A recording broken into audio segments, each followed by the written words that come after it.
By this point, most of them were fairly boozed up and relaxed.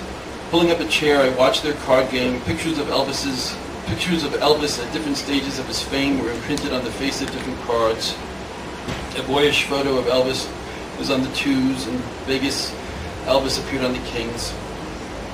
"You did that wedding down in Knoxville, didn't you?" I heard Sir Elmo mutter to another. "You mean in June?" answered another. Both men were clearly older than Elvis had been when he died. "Yeah, the Gunther nuptials, the Guslers, Sir Elmo corrected. "They approached me first. I told them I wouldn't do it for a penny less than 5. "I told them 4, another Elvis said, issuing his asymmetrical grin. The man no longer even knew he was imitating Elvis. He had become the king. "Well, believe me when I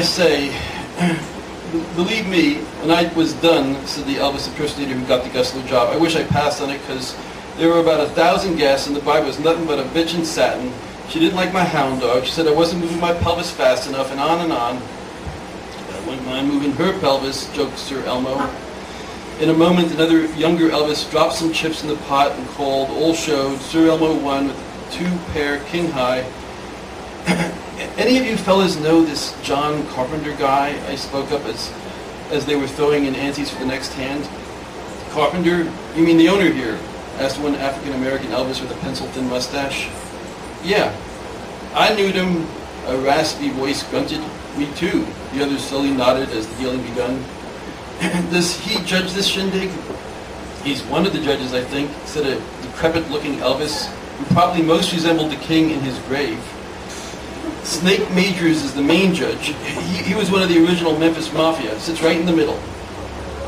"What does this Carpenter guy look like, anyhow?" I asked, one and all. "Nice, quiet, older gentleman," said Sir. "Does he have any identifying marks or features?" I asked. "I don't rightly remember. It's been a few years since I've seen him naked." Everyone chuckled as he started replacing cards that had been cast away. "Do any of you fellas remember seeing him?" I asked. "I believe I once saw him when the place first opened," said the lecherous Chief Elvis. "He was all messed up, in a wheelchair. I think he was Elvis Knievel." A couple others laughed. Sensing he was trying to get into my jumpsuit, I ignored him. "I thought he was the short fat guy who looked like the mobster," said one Italian Elvis, puffing a cigar. In that room, Elvis almost seemed to be a recessive gene. "No, that's one of the locals who works here. I think he's a manager." Though everyone was reluctant to say it, they were confirming my worst fears. No one knew of this phantom partner, let alone what had led him to turn this old barn into an Elvis-themed establishment. While tiredly watching the card game and listening over the speakers to some young tense Elvis screwing up the lyrics to Viva Las Vegas, I started getting queasy. That was when I felt a hand grab my ass. Big Chief Elvis was standing behind me with a giant grin. "You dumb fucking Elvis impersonator! What'd you say?" Everyone in the room went silent. "You heard me." I might as well have screamed out the N-word at the Apollo Theater. "Elvis was a great man," he returned and rose to his feet, "and I'm proud to honor that." "Elvis was a bloated, pill-popping hack, but at least he didn't have to imitate anyone."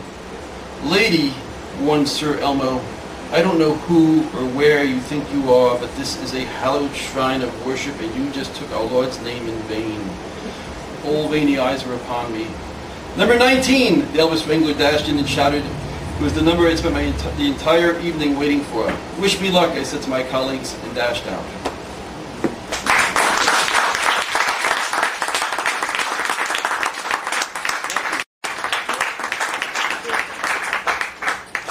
You guys want to say anything, or should I say goodbye? You don't have to. If you want to, feel free to have to open things up for questions or discussion if you want to.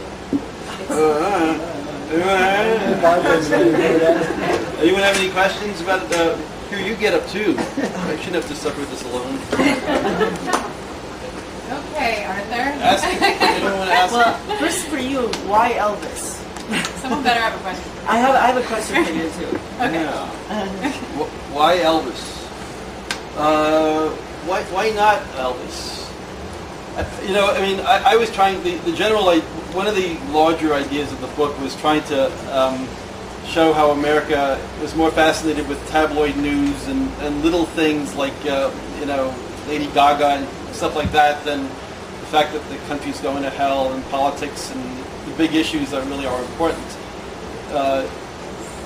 My character is trying to pursue some serious stories. She's a serious journalist, but she needs to make money, so she gets these kind of supermarket tabloid things. And Elvis was kind of is kind of the icon of that in that area. So that's why Elvis. Could have been Michael Jackson too. That's true. That's just curious. If I knew he was like going to a die, personal attachment. If I knew he was, well, I think at the time, these books take years to write. Michael was, maybe a sequel. Well, my question to you is, what happened to the girl with the eyeballs? She actually grew up to have a scar on her. Her beautiful blonde face was scarred, and she sort of avoids the family. She's a very, very, very minor character, but she's still around in the neighborhood. And the dog didn't get put down, and no one got sued. Was it her left eyeball or right eyeball? No. Because I thought if it was a right eyeball. In real life, it was the nose. In real life? Wait, was it the nose? It was cheek. I don't know. Anyway. This is based on someone? No. Oh, right. Wow. Anyone else want to ask anything? Dress up as Elvis for Halloween. I should. I mean, that would be a great idea. Not that it would sell any more books, but I resist the urge to dress up as Elvis. So if only I don't know. It was hard enough putting on these clothes. So. Really? Well, I'm amused. Is your book more like satirical to like what America's interested in now? Like, is it kind of just like a satire in that way, making fun of everything about like what we care about in America? Well, I guess so. Yeah, that's probably.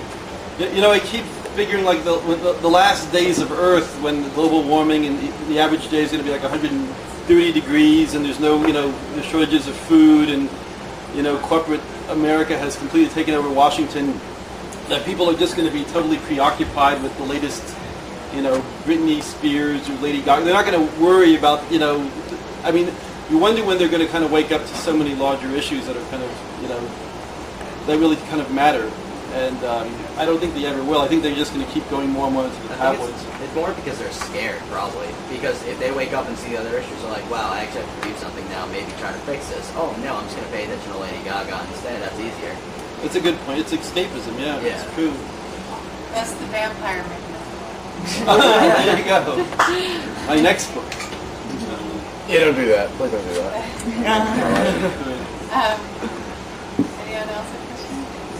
Jen, do you find the second book any easier or faster to do than the first book? And then the follow-up for Arthur is when he gets to the 10th book, everyone's just like shooting right out.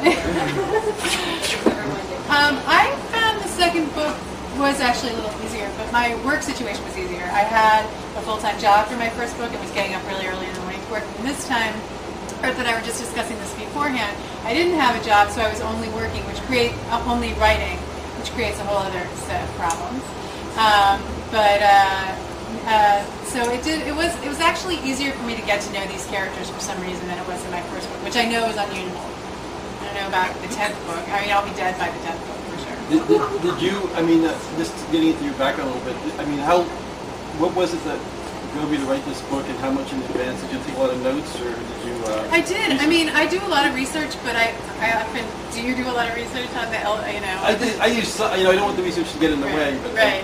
I mean, I would do research, I would start writing and realize, I know so little about the Cold War.